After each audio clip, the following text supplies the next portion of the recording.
Welcome to Science Online. بسم اللہ الرحمن الرحیم۔ السلام علیکم پیارے دوستو، سائنس آن لائن کے نئے پروگرام میں خوش آمدید۔ دوستو، کیا آپ جانتے ہیں زمین کے ایوریج ٹمپریچر میں چند ڈگری کی کمی کی وجہ سے آئس ایج واقع ہو سکتی ہے۔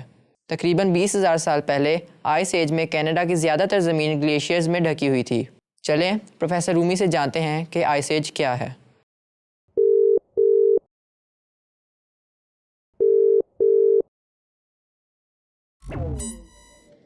السلام علیکم پروفیسر صاحب۔ السلام علیکم معوض۔ پروفیسر صاحب، آئس ایج کیا ہے؟ جی معوض، ہماری زمین کا ٹیمپریچر ایک طویل ٹائم پیریڈ میں گرتا گیا ہے اور اس ٹائم پیریڈ کو آئس ایج کہا جاتا ہے۔ اس کے نتیجے میں زمین میں چاروں طرف گلیشیئرز پھیلتے ہیں۔ ناردرن یورپ اور ناردرن امریکہ میں زیادہ تر زمینی رقبہ آئس ایج کے دوران آئس شیٹ سے ڈھکا ہوا تھا۔ اس وقت بھی ہماری زمین ایک آئس ایج میں ہے جسے کوارٹرنری آئس ایج کہتے ہیں۔ آپ سوچ رہے ہوں گے کہ نارتھ امریکہ کے چاروں طرف گلیشیئرز کہاں ہیں؟ در حقیقت ہم آئس ایج کے گرم دور میں ہیں جسے انٹر گلیشیل پیریڈ کہا جاتا ہے، اور اس عرصے میں بہت سے گلیشیئرز پگھل چکے ہیں۔ پروفیسر صاحب، آئس ایج کے ہونے کا کیسے پتہ لگایا جا سکتا ہے؟ جی معوض، سائنسدان مختلف طریقوں سے یہ اندازہ لگاتے ہیں کہ زمین کی تاریخ میں کب اور کتنے آئس ایجز رہے ہیں۔ ایویڈنس کے طور پر 3 اہم اقسام ہیں جو کہ جیولوجیکل، کیمیکل اور فاسلز ہیں۔ آئس ایج کے بارے میں جیولوجیکل ایویڈنس بہت اہم ہے کیونکہ زمین پر مختلف خصوصیات ہیں جو آئس ایج کو ڈسکرائب کرتی ہیں۔ یہ خصوصیات راک اسکریچنگ، اسکاورنگ اور ویلی کٹنگ ہیں۔ سائنسدان آئس ایج کا پتہ لگانے کے لیے ان خصوصیات کا مطالعہ کرتے ہیں۔ زمین کے جیولوجیکل انالیسس کے بعد سائنسدانوں نے آئس ایج کے بارے میں جاننے کے لیے چٹانوں کا کیمیکل اور فاسلز کا بھی تجزیہ کیا ہے۔ پروفیسر رومی، ہماری زمین میں ہونے والی میجر آئس ایجز کون سی ہیں؟ معوض، ہماری زمین نے اپنی پیدائش کے بعد سے 5 بڑے آئس ایجز کا تجربہ کیا ہے۔ یہ ہیرونین آئس ایج، کرائیوجینین، اینڈین سہارن، کیرو اور کوارٹرنری کے نام سے جانے جاتے ہیں۔ ان آئس ایجز میں کوارٹرنری آئس ایج اب بھی اپنے انٹرگلیشیل پیریڈ میں جاری ہے۔ ان 5 بڑے آئس ایجز کے بغیر ہماری زمین مکمل طور پر برف سے خالی تھی، یعنی اس میں کوئی گلیشیئرز نہیں تھے۔ پروفیسر رومی، ہیورونین اور کرائیوجینین آئس ایجز کی کیا وجوہات تھیں؟ معوض، ہیرونین آئس ایج زمین کی تاریخ کی پہلی اور طویل ترین آئس ایج ہے۔ یہ آئس ایج تقریباً 4 بلین سال پہلے شروع ہوئی اور تقریباً 2.1 بلین سال پہلے اپنے اختتام کو پہنچی، جس میں 300 ملین سے زیادہ سال لگے۔ سائنسدانوں کو شواہد ملے ہیں کہ ہیرونین آئس ایج اس لیے واقع ہوئی کیونکہ فضا میں گرین ہاؤس گیسز اور میتھین کا کسی نہ کسی طرح خاتمہ ہو گیا تھا۔ ممکنہ طور پر والکینک ایکٹیویٹی میں کمی کی وجہ سے گرین ہاؤس گیسز کا زمین سے خاتمہ ہوا۔ 5 بڑے برفانی دوروں میں سے کرائیوجینین آئس ایج سب سے شدید آئس ایج تھا۔ سائنسدانوں کا کہنا ہے کہ اس آئس ایج میں ہماری زمین برف کا گولا بن گئی تھی اور گلیشیئر ایکوٹوریل ریجنز تک پہنچ چکے تھے۔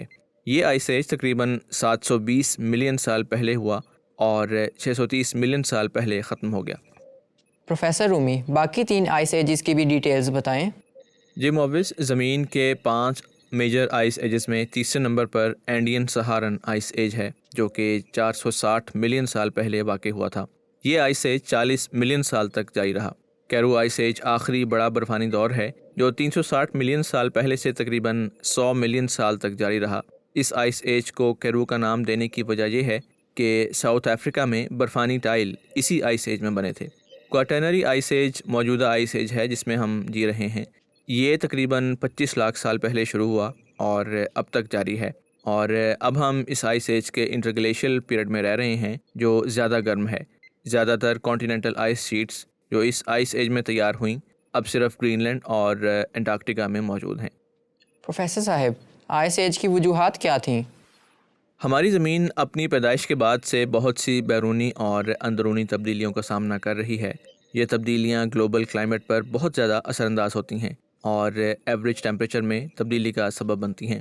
ہماری زمین جو بیرونی تبدیلیوں کا تجربہ کرتی ہے وہ سورج اور آربٹ آف ارتھ کی وجہ سے ہوتی ہے۔ جبکہ اندرونی تبدیلیوں میں اوشن کرنٹس، ماحول کی ساخت میں تبدیلی اور والکینک ایکٹیویٹیز شامل ہیں۔ جب ان میں سے کسی تبدیلی کی وجہ سے زمین کا ایوریج ٹیمپریچر کم ہو جاتا ہے تو آئس ایج شروع ہو جاتا ہے۔